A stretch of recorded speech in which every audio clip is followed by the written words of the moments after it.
Today, a dentist accused of poisoning and killing his wife will be given a chance to get out of jail. 9 News reporter Courtney Yoon is joining us live from outside Arapahoe County Court. Courtney, for the first time, a judge will be setting a bond amount for James Craig.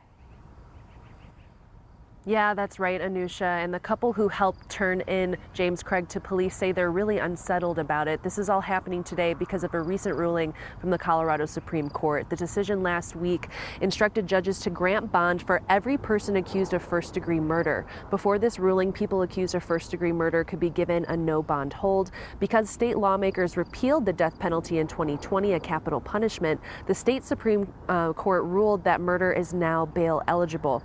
The couple who helped turn Craig into police haven't wanted to talk about the case and potentially hurt the prosecution.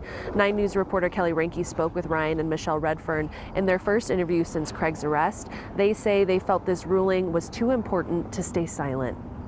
I don't think that someone like Jim Craig or anybody else who has been accused of a murder in this type of situation with premeditation, with intent, after deliberation, should be walking the streets in Colorado. Call an emergency session. Get the language changed in the statutes. Close the loophole. Close the loophole. The Redferns had been friends with the Craigs for more than 2 decades. According to arrest documents, Ryan told a nurse at University Hospital that Angela was possibly a victim of poisoning. James Craig's hearing is set to begin here at Arapahoe County Court at 8 a.m. We'll be there and we'll be bringing you updates. Anusha? All right, thanks so much for that update, Courtney. A 16-year-old from Greeley will be charged as an adult accused of killing his 15-year-old ex-girlfriend. Giovanni Cirio Cardona is facing several charges in the death of Lily Silva Lopez. Police say that on June 16th, the victim's brother told a neighbor that Cirio Cardona broke into their home. That's when they say he shot his ex-girlfriend, took her brother's phone, and ran away. A neighbor called 911. Police had been to the victim's home earlier this month on a report that Cirio Cardona punched her in the face. He is now facing first-degree murder and robbery charges. This morning, we're getting a new look at records related to the death of Suzanne Morphew. They show exactly how long Suzanne and Barry Morphew were having a rocky marriage before Barry was accused of killing her in 2020. Prosecutors eventually dropped the charges against Barry Morphew. That was 1 month before trial. These newly unsealed records show that Suzanne's text messages.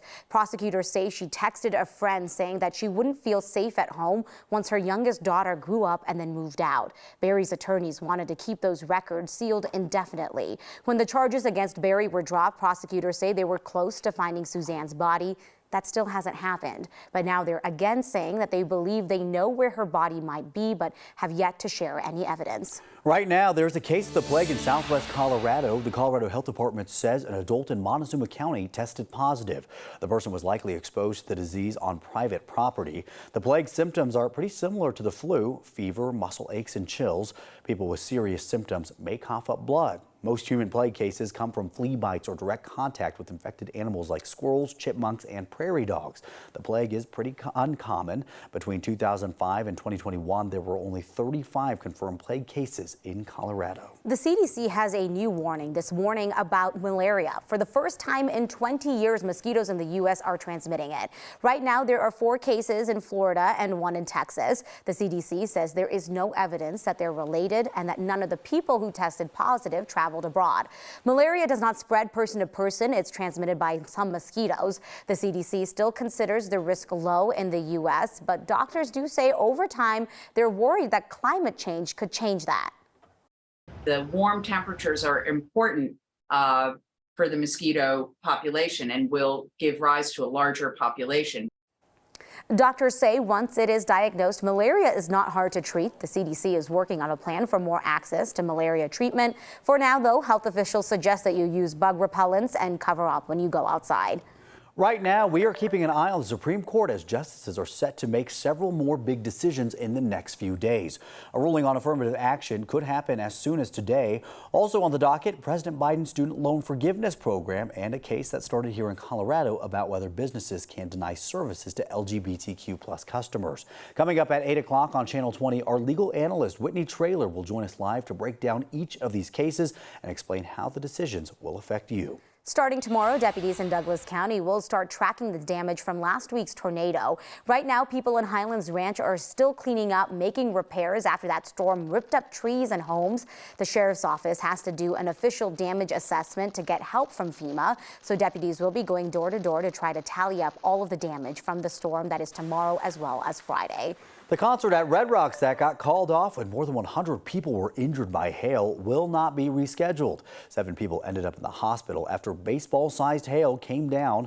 Live Nation says it will refund the people who tried to see Louis Tomlinson last Wednesday night. They say they couldn't work out the schedule to bring the show back this year. Last week, a spokesperson for Red Rocks told us they are looking at their weather protocols and whether workers kept fans from joining them under shelter. Well, here's something you want to know about today's weather. Not the 92-degree reading we saw yesterday, but we'll be close. We'll be in the mid to upper 80s. Chance for an afternoon shower or thunderstorm is a possibility. Otherwise, partly sunny skies. And then for tomorrow, better chance for storms and cooler still, only in the 70s to around 80. Ed, thank you. Right now, we want to show you the drive into Commerce City at 76 and Vasquez. Lanes headed toward us are westbound, and that's where we're seeing that volume build, slowing down just a little bit more since we last checked in. About a 7-minute delay is what we're seeing from about 88th Avenue down toward 270. Coloradans have given so generously during our 9 Cares Colorado Shares Spring Drive. No surprise, we know how generous all of you are. New this morning, during our 2-week drive, you helped us raise $259,842. That is enough money to provide 779,526 meals to Coloradans in need.